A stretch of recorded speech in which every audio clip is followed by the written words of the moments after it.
네, 안녕하세요. 실종된 송혜의 아빠 송길령이라는 사람입니다. 올해가 걔 실종이 된 지가 딱 20년째 되는 날인데 그 20년이라는 세월을 한시도 잊어본 적이 없어요.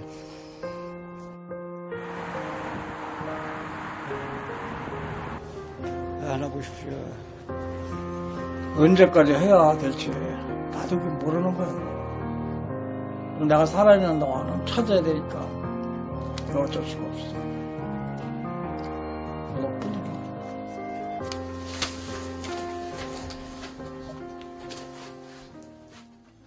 실종되는 날은 99년도 2월 13일 날이었어. 같이 공부했던 친구들도 서동에서 버스 타고 들어온 거까지 봤대는데 애를 안 들어왔는데 어떻게 된 거냐. 그러니까 밤새들 그 길을 왔다 갔다 하면 찾아서 못 찾았어요. 그 다음날 막차 버스 운전사 그 기사를 쫓아갔는데 10시 10분경에 가서 내려줬는데 웬 앞선 30대 남자하고 같이 내려줬다 이게. 동네가 적은 동네니까 웬만하면 기사가 알더라고. 처음 본 사람이다 이거. 그 사람을 찾으려고 바로 경찰 신고하고 한 3, 4일 동안 아무리 찾아도 경찰이 안 나온 거야. 처음엔 경찰에 나와서 수색을 했는데 못 찾고 다시 찾아달라니까 경찰관 한 30명이 이제 그 일대 다 뒤졌는데 없던 거야. 그것이 이제 즐기고 긴 세월이 지금까지 나는 이제 애를 찾는데 20년이나 세월이 삭는 거지. 나하고 둘이 화물차에다가 전단지 싣고 현수막 싣고 전국에 안 가본 데를 돌아다니게. 근데 맨정신은 못 돌리는 거예요. 술 한 병 먹고 또 돌리고 차 찾아 보니까 그런 세월이 3년이 되었어. 이렇게 전국에 돌아다니는 건 이제 포기하고 살아가면서 살자 찾자 하던 것이 이미 애 엄마는 알코올 중독에 또 심장병에 또 거기서 우울증까지 와가지고 한날 그냥 전단지 끌어안고 잘못됐더라고. 잊을래야 잊을 수가 없는 거예요. 잊는다면 그건 인간이 아니에요. 물론 마음에 두고 살아가고 싶지만은 그럴 때에 되면 내 몸이 이상이 와요. 머리가 나가서 전단지나 현수막을 돌리고 내가 들어와야 아 나도 이제 내일 했구나 편하게 잠을 잘 수가 있지만은 그걸 안 하고 돌아오는 날은 잠을 이룰 수가 없어. 그래서 내 몸이 허락하는 날까지 돌려야 되는데 가면 갈수록 이게 안 되니까 너무 힘이 드니까 그래도 자식이니까 내가 힘들고 내가 못 먹어도 할 수 있는 거는 당연히 부모니까 해야 돼요. 이게 어렸을 때 모습들이고 다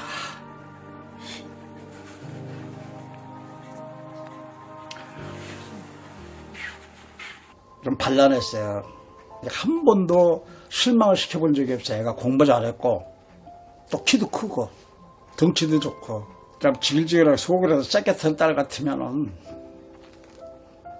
그런 일 해갔는데 더 안타까운 것 뿐이지. 근데 내가 죽기 전에 찾을 수가 있는 건지 그게 걱정이 되는 것 뿐이에요.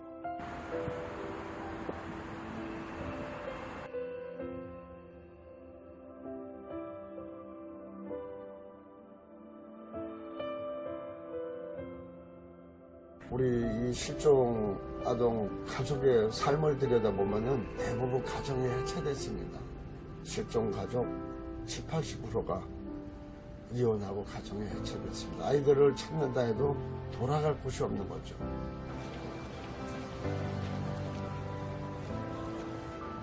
이 20년 동안 너를 찾기 위해서는 아빠는 이렇게 생활해 왔다. 내가 해주고 싶은 말은 그것뿐이에요. 다른 말은 없어요. 한 30, 40대 본 여자들, 아가씨들 보면 저 생각나요. 내 딸이 살아있고 지금 얘 옆에 있었으면 나하고도 같이 이렇게 손잡고 갈 수 있나. 이제 그렇지 못하는 게 그렇기 때문에 구정 돌아오는 것이 어쩌면은 그렇게 싫을 수가 있어요. 내가 바라는 거 이제 나이 내일면 70이에요. 얼마나 더 살겠어요. 얼마나 더 애를 찾겠냐고. 한 노인네라고 생각하고 등한시하지 말고 관심을 한번 가져줬으면 좋겠어요.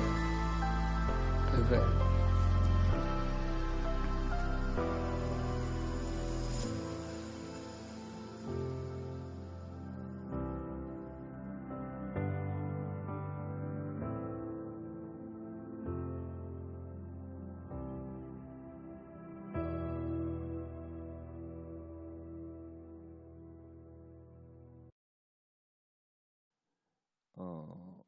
목축업을 해서 우유를 얻을 수 있는 그런 땅이라는 의미거든요. 왜냐하면 거기에는 척박하기는 하지만 목축업은 할 수 있거든요. 그리고 뿔이 흐른단 말은 꽃이 핀단 말이거든요. 그래도 땅은 그렇게 좋은 땅은 아니지만 꽃이 피는 곳이라는 거죠. 뿔을 딸 수 있는 땅이라. 그러니까 광야보다는 훨씬 낫다 그 말이거든요. 이스라엘 사람들은 그래서 목축업을 생명처럼 여겼습니다. 그들은 양을 주로 기르는데 양은 그들에게 생업이에요. 양을 기른다는 것은. 양을 잘 길러놓으면은 이 양은 털을 주인에게 제공합니다. 그래서 그 털 가지고 모직류 옷을 지어서 입었죠. 그리고 그 양은 젖을 제공하거든요. 그 젖을 통해서 그냥 그 영양분을 제공받습니다. 양의 젖은 우유는 완전 식품에 가깝다고 그러거든요. 영양분이 골고루 거기에 다 있습니다. 그걸 가지고 또 버터를 만들어서 치즈나 버터를 만들어서 먹기도 합니다. 또 양이 새끼를 낳아서 재산 증식을 도와주기도 하죠. 그래서 이 사람들은 양을 굉장히 중요시해요. 양을 기를 때 양 한 마리 한 마리를 그렇게 아끼고 돌본다는 거예요. 지성으로. 그러면은 양 한 마리를 잃어버리면 어떻게 될까? 그냥 한 마리 정도는 포기할까? 그게 아니라는 거예요. 목자는 어떤 수단과 방법을 동원하든지 그 양을 결국 찾아낸다는 거죠. 그만큼 이스라엘 사람들은 목축업을 할 때 양 한 마리를 그렇게 소중히 여긴다는 거죠. 예수님 당시에 바로 양을 치던 사람들은 목자의 그 마음이 어떠한가 너무나 잘 알기 때문에 예수님은 바로 하나님의 마음을 그 목자의 심정에 비유를 해서 말씀을 하셨어요. 그러니까 너무나 이해가 잘 되는 거죠. 여러분들이 양을 기를 때 어떤 심정입니까? 양 한 마리를 얼마나 소중하게 여깁니까? 그와 마찬가지로 우리 하나님께서는 여러분이 양을 기를 때 한 마리 한 마리를 소중히 여기는 것처럼 하나님이 선택하신 그 백성들, 구원하신 그 백성들 한 사람 한 사람을 그렇게 소중히 여기십니다. 만일 목자가 양 한 마리 잃어버리면 온 천지를 헤매고 또 헤매다가 그 양을 찾아내서 발견하면 너무 기뻐가지고 어깨에다가 그 양을 메고 집에 돌아와서 오늘은 정말 기분 좋은 날이다. 잃어버린 양을 찾았다 하면서 이웃 사람들을 불러다가 색다른 음식을 장만해서 같이 식사를 하면서 기쁨을 나누게 된다. 바로 우리 하나님의 마음이 그런 마음이다. 이렇게 말씀을 하셨습니다. 그때 금방 이해가 되는 거예요. 우리는 하나님에 대해서 그렇게 생각을 안 했는데 하나님은 그냥 위대하신 분, 거룩하신 분, 높으신 분, 우리가 감히 범접할 수 없는 이름조차 부르기가 힘든 그런 분으로만 알고 있었는데 하나님이 당신의 택하신 백성들 한 사람 한 사람에 대해서 그렇게 깊은 애정과 관심을 가지고 계신다는 거, 예수님을 통해서 새로운 하나님의 마음을 깨닫게 된 거예요. 저는 신학교에 다닐 때 어느 그 목사님이 강사로 오셔서 설교를 하시는 걸 듣고 은혜를 많이 받았어요. 저뿐만 아니라 거기 채플에 참석한 모든 그 학생들이 다 은혜를 받았습니다. 근데 그 목사님은 이리 신광교회 안경훈 목사님이라는 분이었어요. 몇 년 전에 그 교회에서 대한예수교 장로회 총회가 열렸거든요. 가봤더니 일이 익산으로 바뀌었죠. 일이라는 이름이 익산으로 이 도시 이름이 바뀌었는데 그건 지방의 중소도시예요. 조그만 도시예요. 그런데 지방에 그렇게 큰 교회가 있더라고요. 어느 그 회사 2002년도에 어느 회사를 문을 닫은 회사를 사가지고 1만 5천 평 대지에다가 건축을 했는데 참 대형 교회더라고요. 어마어마한 교회고요. 출석 교인만 8천 명이래요. 지방의 중소도시에서 그렇게 큰 교회가 없어요. 이리에서 익산으로 도시 이름이 바뀌었는데도 교인들은 유서 깊은 자기 교회 이름을 바꾸기 싫어가지고 그냥 이리 신광교회 그대로 사용하고 있다고 하더라고요. 가보니까요, 축구장만큼한 잔디밭이 있고요, 도서관도 있고요. 거기 그냥 헬스장 그냥 그 밖에 그 지역 주민들이 또 활용할 수 있는 공간들뿐만 아니라 참 교회를 어마어마하게 지어놨더라고요. 그런데 그 교회가 한창 또 부흥 성장할 때 거기 신학교 채플 시간에 와가지고 은혜를 끼치신 안경훈 목사님이 계셨어요. 그런데 그 교회에서 부서를 맡아서 수고하는 어느 그 전도사님 말을 들으니까 그 안경훈 목사님이 너무 몸이 많이 아팠대요. 아파가지고 한동안 설교도 못하고 강 그 병상에 누워 있었다고 하더라고요. 너무너무 심하게 몸이 아팠다는 거예요. 근데 도대체 어쩌다가 그렇게 몸이 많이 아프셨냐고 물었거든요. 그랬더니 의외의 대답을 하더라고요. 그 교회 부목사로 있었던 어떤 분이 그냥 자기하고 친하고 가까운 이 성도들이 우리 개척하자고 나가서 개척하자고 해가지고 한 3, 40명이 나가서 교회 앞에다가 개척을 했대요. 그래서 몸이 아파버린 거예요. 그 목사님이 너무 속이 상해가지고 몸이 아파버린 거예요. 그래가지고 그냥 꼼짝도 못하고 누워 있었다고 하더라고요. 돌아가신 줄 알았대. 교인들은 다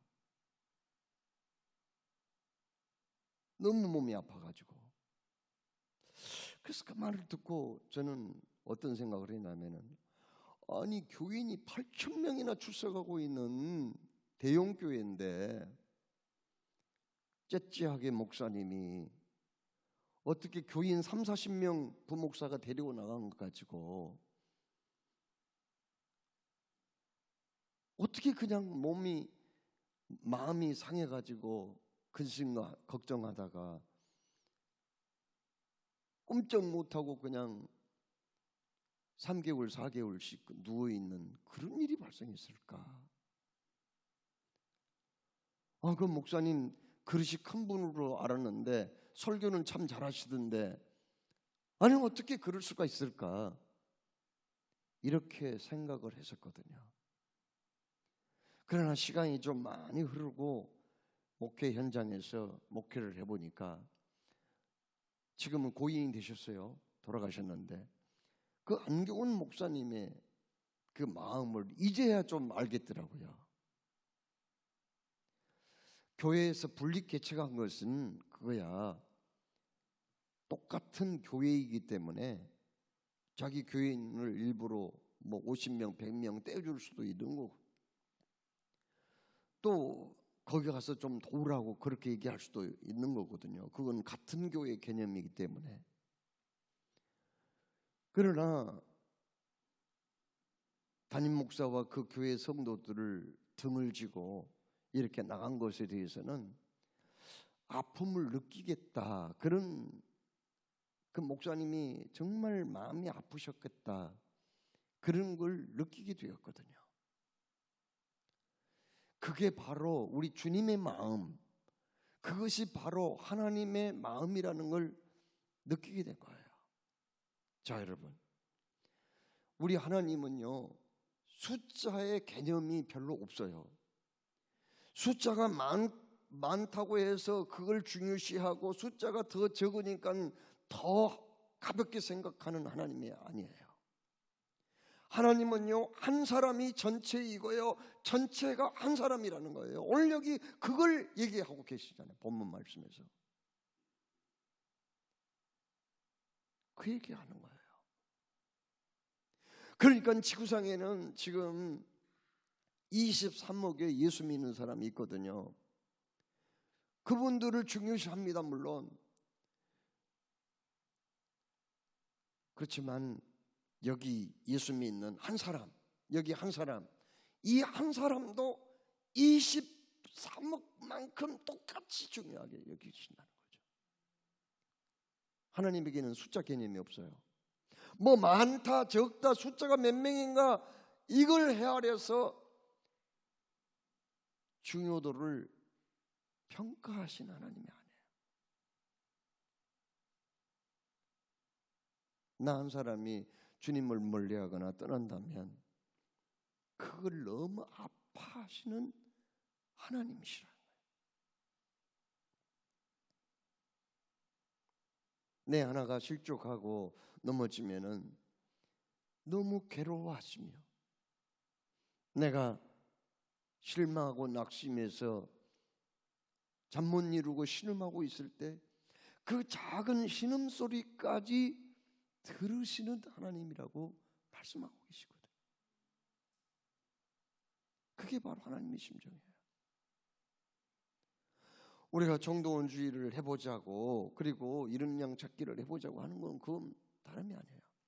단순히 뭐 교회 숫자를 좀 이렇게 좀 불려보자, 뭐 빈자리를 좀 채워보자,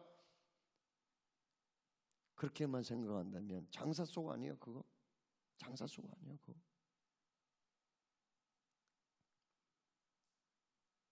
그런 마음이 아니에요. 우리 주님의 마음을 한번 좀 헤아려 보자는 거예요. 주님의 마음을 조금 우리가 기쁘게 해드려 보자 하는 거거든요. 오늘 말씀 제목이 예수님의 웃음이에요. 기쁨의 웃음. 활짝 웃는 예수님의 얼굴 보셨어요? 어떤 화가가 그런 그림을 그려놓은 적이 있더라고요. 너무 기분 좋아서 껄껄껄 웃으시는 예수님의 모습. 예수님이 언제 웃으실까요? 오늘 말씀하셨습니다. 주님을 떠나버린 사람, 잃어버린 사람이 회개하고 주님 품 안에 돌아올 때 그때 기뻐하시는 거죠. 정동원 주일 그날은 주님이 너무 흡족하게 활짝 웃으시는 그날이 되었으면 합니다. 기도하겠습니다. 사랑해 주님, 오늘도 말씀을 주셨습니다.